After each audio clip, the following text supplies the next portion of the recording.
Cuán firme cimiento se ha dado a la fe de Dios en su eterna palabra de amor. Con el propósito de compartir con usted las inmutables verdades de la palabra de Dios, presentamos A través de la Biblia, un estudio detallado y sistemático de toda la Biblia que le ayudará a conocer lo que Dios ha revelado para nuestro provecho espiritual. Estos estudios bíblicos fueron diseñados y elaborados por el Dr. J. Vernon McGee, versado maestro de la Biblia, quien dedicó la mayor parte de su vida a la enseñanza clara y sencilla de la palabra de Dios. Acompáñenos, pues, mientras avanzamos en nuestro recorrido a través de la Biblia. Cuán firme cimiento la palabra de Dios. Es un gozo estar nuevamente con usted, amigo oyente, para traerle otro estudio de la serie A través de la Biblia. Continuamos hoy, amigo oyente, nuestro recorrido por el Evangelio según San Marcos. Prosiguiendo nuestro estudio en este Evangelio, nos corresponde el capítulo 8. En este capítulo, Jesús alimenta a los 4,000 en las costas de Decápolis. Los fariseos piden una señal en Dalmanuta. En Betsaida, los amigos del ciego piden a Jesús que toque sus ojos. Y finalmente, Pedro declara su gran confesión de fe en Cesarea de Filipos. El capítulo 8 tiene la misma longitud que el capítulo 6, y aquí prosigue el gran tema de Marcos y su énfasis sobre la acción. Lo que hizo el Señor Jesús era importante para los romanos y también lo es para nosotros hoy en día. Ahora, ¿es poderoso el Señor como para salvar perpetuamente? ¿Es capaz de hacer el trabajo? Él es el siervo de Dios, y encontramos aquí que sí puede hacer el trabajo.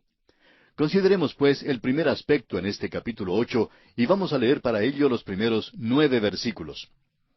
En aquellos días, como había una gran multitud y no tenían qué comer, Jesús llamó a sus discípulos y les dijo: Tengo compasión de la gente, porque ya hace 3 días que están conmigo y no tienen qué comer.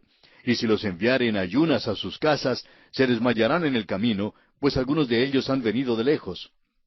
Sus discípulos le respondieron: ¿De dónde podrá alguien saciar de pan a estos aquí en el desierto? Él les preguntó: ¿Cuántos panes tenéis? Ellos dijeron: 7. Entonces mandó a la multitud que se recostase en tierra.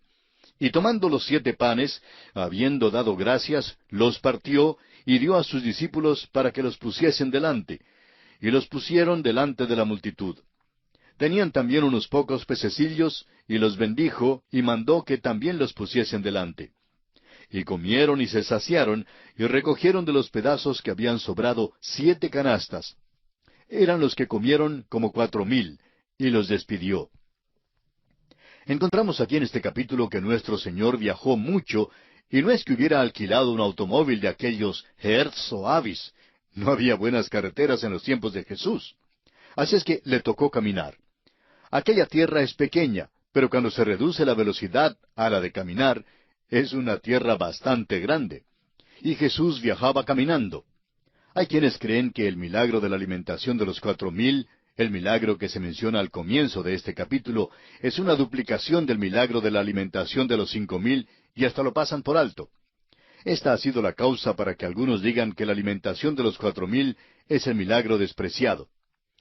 Cuando el crítico llega a esta parábola, busca en su manera acostumbrada quitarle lo sobrenatural a la Biblia. Su explicación de este milagro es que fue incluido después del milagro de la alimentación de los 5,000, solo para confirmar la alegación de los apóstoles de que Jesús hacía milagros. Es obvio que si esto fuera verdad, el segundo milagro sería más grande que el primero. En vez de 4,000, el número probablemente sería más cerca a los 10,000. Cuando los hombres exageran una cosa, son extravagantes y no son restringidos en el uso del lenguaje. En otras palabras, la exageración es extravagancia y no restricción. Pero lo que tenemos aquí es una restricción. Los 2 milagros que tienen que ver con la alimentación de las multitudes son notablemente análogos en muchos aspectos. El Señor Jesús da a comer a miles, una vez a 5,000 y la segunda vez a 4,000. Pero hay 7 puntos de divergencia que quisiéramos hacer notar en esta oportunidad. Primero, la multitud había estado con el Señor un día, en el primer caso, y en el segundo caso estaba con Él por 3 días. En segundo lugar, en la primera ocasión, Cristo mandó a los discípulos a ir y ver lo que había para comer, mientras que en la segunda ocasión, los discípulos estaban listos con la información antes de que Él se la solicitara. Tercero, cuando dio de comer a los 5,000, había 5 panes y 2 peces, mientras que para los 4,000 había 7 panes y un número no determinado de pececillos. En cuarto lugar, la primera vez que ocurrió cerca del tiempo de la Pascua, la multitud fue mandada a recostarse por grupos sobre la hierba verde, mientras que la segunda vez, más tarde en el año, cuando ya el verdor del Medio Oriente estaría quemado por el sol oriental, Jesús instruyó a la multitud a recostarse en tierra. Quinto, en el primer caso leemos que nuestro Señor bendijo los panes, en Mateo 14:19, mientras en la segunda ocasión leemos que Él dio gracias primero por los panes y luego bendijo los pececillos, aquí en Marcos 8:7. En sexto lugar, después que los 5,000 fueron alimentados, sobraron 12 canastas de pedazos en el primer caso. Pero cuando los 4,000 fueron saciados, hubo 7 canastas que sobraron. Y en séptimo lugar, el número de personas alimentadas fue diferente en las 2 ocasiones. Parece que también hay un contraste bien definido entre los 2 milagros en cuanto a la hora en que Jesús alimentó a las multitudes. La alimentación de los 5,000 tuvo lugar al final del primer día de estar con ellos. Jesús les había enseñado, pero según nos dice el apóstol Juan, Cristo alimentó a los 5,000 antes del discurso sobre el pan de vida. O sea que este importante discurso fue un tipo de discurso de sobremesa, pudiéramos decir. En la alimentación de los 4,000, la multitud había estado con Jesús por 3 días escuchando sus enseñanzas. El alimento físico siguió a las enseñanzas. En otras palabras, la multitud no había venido para comer, sino para escuchar las enseñanzas de Jesús. Y creemos que esa es una lección importante para nosotros si es que celebramos cenas y banquetes en las iglesias para conseguir que vengan las multitudes. Entonces, amigo oyente, nuestro motivo no es el correcto. Muchas iglesias pueden lograr que asistan muchas personas durante las noches de la semana solamente por el hecho de tener un banquete. Hay algunas clases bíblicas que dependen de la comida para atraer a las personas a fin de que vengan a escuchar un mensaje. Cuando las personas llegan para gozarse de los panes y de los peces, simplemente llegan a ser cristianos de aquellos que se meten en el Evangelio solo por lo que pueden ganar para ellos mismos. ¿Puede entonces bendecir Dios tales esfuerzos sin importarle lo puro que sea el motivo? Bueno, amigo oyente, el fin no siempre justifica los medios. Ahora, al comenzar a leer este capítulo 8, note usted que la expresión «en aquellos días» coloca a este incidente durante el tiempo cuando Jesucristo estaba en Decápolis. La multitud evidentemente había seguido a Jesús a un lugar desierto, el cual era cómodo para la enseñanza, pero no fácilmente accesible para las provisiones. Leamos una vez más el versículo 4 de este capítulo 8 de Marcos. Sus discípulos le respondieron, ¿de dónde podrá alguien saciar de pan a estos aquí en el desierto? Hay algo que es muy interesante aquí. Parece que los discípulos se habían olvidado de la alimentación de los 5,000. Y opinamos que muchos de nosotros hoy en día tenemos la misma experiencia. Dios hace alguna cosa bondadosa y buena por nosotros, y ya nos olvidamos de ello a la hora siguiente. Cuando una nueva necesidad urgente se presenta, nos encontramos como neófitos, es decir, todo nos parece ser nuevo, desconocido. Y este era el caso de estos discípulos. Habían hecho un recuento de la multitud y sabían cuántos panes había. Quizá esperaban que Jesús iba a repetir el milagro de los 5,000. Esta vez había más panes para menos gente, pero todavía la verdad de las cosas era, ¿qué es esto para tantos? Ahora, ¿quién fue el que dio los panes esa vez? No lo sabemos. Algún desconocido los tenía, y aunque no sabemos quién fue, sabemos que algún día recibirá su recompensa. En esta ocasión se sentaron en tierra. Antes Jesús les había mandado a sentarse sobre la hierba verde, pero esta vez mandó que se sentaran sobre la tierra. Y creemos que esto es digno de nuestra atención. Ahora, ¿cuántos peces había? Simplemente dice, unos pocos pececillos. El número realmente no tiene importancia, y Cristo tampoco estaba contando los peces. Cuando Dios está en medio de alguna cosa, usted notará que siempre hay tanto que sobra. Sea que alimente a 5,000 o a 4,000, no les da tan solamente un bocadito, sino una comida de 7 platos. Y a propósito, si añadimos una mujer y un niño a cada hombre, realmente sería aquí por lo menos 12,000 personas, así como 15,000 personas en el milagro anterior. Leamos ahora el versículo 10 de Marcos capítulo 8, que nos conduce al segundo aspecto que consideraremos aquí en este capítulo 8 del Evangelio según San Marcos. Y luego entrando en la barca con sus discípulos, vino a la región de Dalmanuta. El sitio de Dalmanuta no puede ser determinado con exactitud. Al parecer estaba en la costa del mar de Galilea y uno tenía que cruzar el mar para llegar hasta allí. Viajaron por barca y al parecer este lugar estaba en alguna parte de la costa del norte. Veremos ahora cómo los sabuesos de odio, una vez más, siguen la pista de Cristo. Leamos los versículos 11 al 16 de este capítulo 8 de Marcos. Vinieron entonces los fariseos y comenzaron a discutir con él, pidiéndole señal del cielo para tentarle. Y gimiendo en su espíritu dijo, ¿por qué pide señal esta generación? De cierto os digo que no se dará señal a esta generación. Y dejándolos, volvió a entrar en la barca y se fue a la otra ribera. Habían olvidado de traer pan y no tenían sino un pan consigo en la barca. Y él les mandó diciendo, mirad, guardaos de la levadura de los fariseos y de la levadura de Herodes. Y discutían entre sí diciendo, es porque no trajimos pan. Nuestro Señor tuvo que aclarar algunas de las ideas que ellos tenían en cuanto a sus enseñanzas. La levadura se usa en las Escrituras para describir la mala enseñanza. Nunca se usa para representar al Evangelio. Una de las cosas falsas que se enseñan hoy en día es que la levadura simboliza el Evangelio en la parábola de la mujer que escondió la levadura en 3 medidas de harina, que se encuentra en el Evangelio según San Mateo, capítulo 13, versículo 33. El Evangelio es la harina, y la levadura estaba escondida allí, pero no debía haber estado en la harina. Es el proceso que hace que la comida espiritual tenga buen gusto para el hombre natural. Realmente, ¿qué es el liberalismo o los liberales, como los hemos llamado antes? Vinieron a la existencia cuando aquellos predicadores en el púlpito trataron de complacer a los miembros incrédulos de sus iglesias. Y hoy en día hay muchos hombres que tratan de complacer a la congregación, aun cuando la integren algunos incrédulos. Y eso, permítanos decirlo, es el esconder la levadura en la harina. El único pan que quieren comer es el que tiene levadura, porque la levadura hace que el pan tenga buen sabor. La palabra de Dios, amigo oyente, es el verdadero pan sin levadura. Y tengo que confesar que a mí me gusta ese pan. La levadura es, pues, la maldad que se entromete con la enseñanza sana y fiel de la Biblia. Y aquí Jesús amonesta en cuanto a esto. Les dice que ellos deben creer. Deben cuidarse de no tener un corazón endurecido, sino un corazón que sea receptivo al Evangelio. Leamos ahora los versículos 17 y 18 de este capítulo 8 del Evangelio según San Marcos. Y entendiéndolo Jesús les dijo, ¿qué discutís? Porque no tenéis pan. ¿No entendéis ni comprendéis? ¿Aún tenéis endurecido vuestro corazón? ¿Teniendo ojos no veis y teniendo oídos no oís? ¿Y no recordáis? He sido un predicador por mucho tiempo, amigo oyente, y a veces descubro algo que me sobrecoge.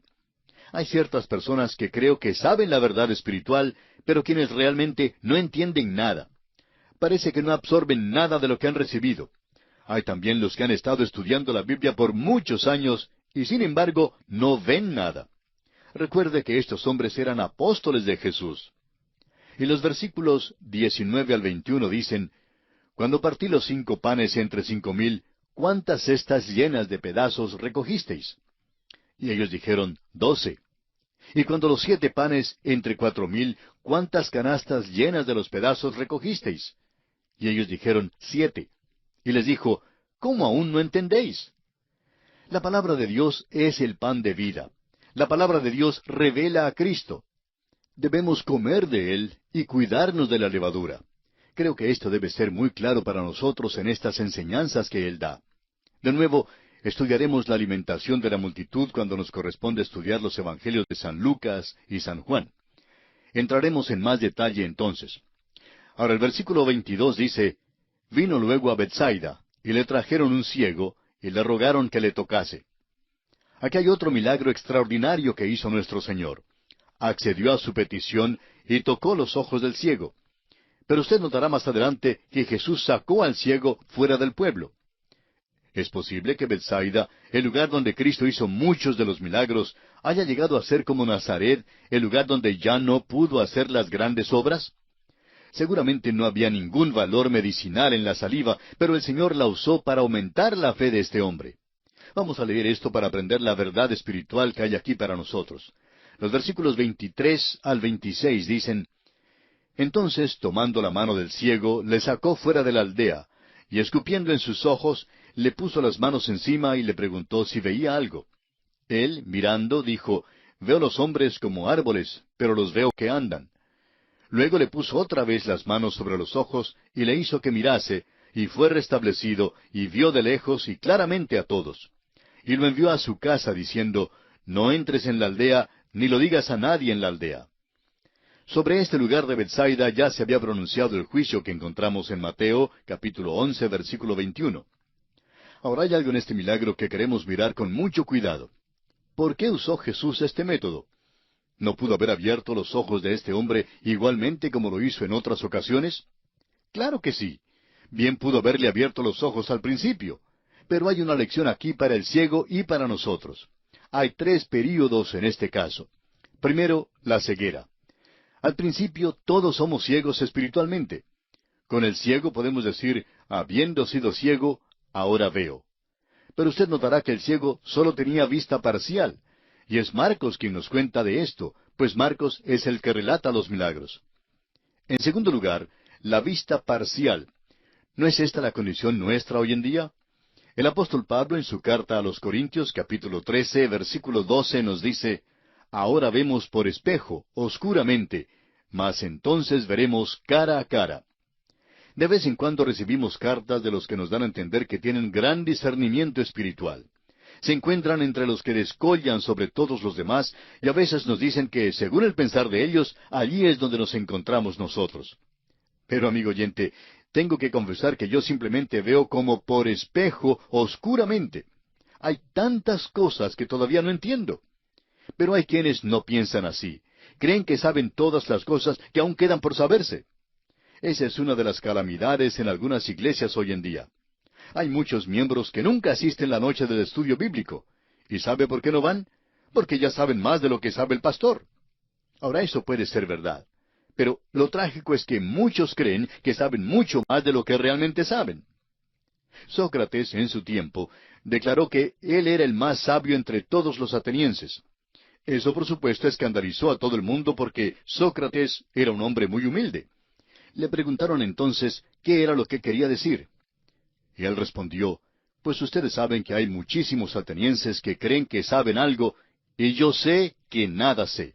Y siendo que yo sé lo que no sé, soy el más sabio entre los atenienses. Amigo oyente, permítanos decirle que hay muchísimos santos hoy en día que piensan, que creen que saben algo. Pero el apóstol Pablo en su primera carta a los Corintios capítulo 13, versículo 12 dice que ahora vemos por espejo oscuramente, lo que es nuestra condición hoy en día. Mas entonces veremos cara a cara. Y estaré muy contento cuando llegue allí donde sí voy a saber algo. Y el tercer período que encontramos en este pasaje es la vista perfecta. Recibiremos la vista perfecta espiritual cuando lleguemos a la presencia del Señor. Y entonces será cuando podamos ver verdaderamente. Volviendo a este pasaje, note usted que cuando nuestro Señor terminó aquí, había curado completamente a este hombre. Hay algo aquí que no podemos desarrollar enteramente ahora por falta de tiempo, pero ¿ha notado usted los diferentes métodos que usó nuestro Señor para abrir los ojos de los ciegos? Aquí en Betsaida, cuando sanó a este ciego, tocó sus ojos. Cuando Jesús sanó al ciego Bartimeo, no le tocó de ninguna manera, sino que simplemente le habló desde una distancia, y la fe sola abrió sus ojos. Pero en el Evangelio de Juan, capítulo 9, tenemos un método completamente diferente. En el caso del hombre que había nacido ciego, Jesús le mandó que fuera y se lavara en el estanque de Siloé para recibir su vista. Ahora los versículos 27 al 33 nos entregan el penúltimo aspecto en consideración en este capítulo 8 de Marcos, o sea, la confesión de Pedro. Y pasamos mucho tiempo y entramos en muchos detalles sobre esto cuando estudiábamos el Evangelio de Mateo, y no vamos a repetir tanto en esta oportunidad. Lo importante aquí es, ¿quién es Jesús? Jesús quería saber la apreciación que tenían los hombres de Él. Y la pregunta importante, amigo oyente, es, ¿qué opina usted de Cristo? Para poder ser unidos a Él, es decir, unidos a Él en una relación correcta, y para disfrutar de aquella relación, lo que usted, amigo oyente, opina de Cristo es muy importante. Eso es esencial para la salvación. Creemos que la cosa más noble que Simón Pedro jamás hiciera fue confesar, «Tú eres el Cristo». Mateo da la cita completa al decir en el capítulo 16, versículo 16, «Tú eres el Cristo, el Hijo del Dios viviente». El Señor no revela su persona aparte de su obra de redención. Note usted que inmediatamente después que Pedro confesó quién era, los discípulos le reconocieron verdaderamente. Y entonces Él les dijo que era necesario al Hijo del Hombre padecer mucho y ser desechado por los ancianos, por los principales sacerdotes y por los escribas, y ser muerto y resucitar después de 3 días, según el versículo 31. Los últimos versículos 34 al 38 de este capítulo 8 de San Marcos nos entregan el último aspecto en consideración. Leamos estos versículos. Y llamando a la gente y a sus discípulos les dijo, «Si alguno quiere venir en pos de mí, niéguese a sí mismo y tome su cruz y sígame. Porque todo el que quiera salvar su vida la perderá, y todo el que pierda su vida por causa de mí y del Evangelio la salvará. Porque ¿qué aprovechará al hombre si ganare todo el mundo y perdiere su alma? ¿O qué recompensa dará el hombre por su alma? Porque el que se avergonzare de mí y de mis palabras en esta generación adúltera y pecadora, el Hijo del Hombre se avergonzará también de él cuando venga en la gloria de su Padre con los santos ángeles». Aquí no da una condición para la salvación, sino que declara la posición de los que ya son salvos. De esto es que habla él. Porque el que se avergonzare de mí. ¿Qué clase de cristiano es usted hoy en día, amigo oyente? ¿Es usted el que reconoce a Cristo y le sirve y le glorifica? Amigo creyente que me escucha, esto es de suma importancia en los días en que vivimos nosotros. Y a usted y a mí corresponde dar una respuesta honesta a esta pregunta. Y aquí concluye nuestro estudio del capítulo 8 del Evangelio según San Marcos.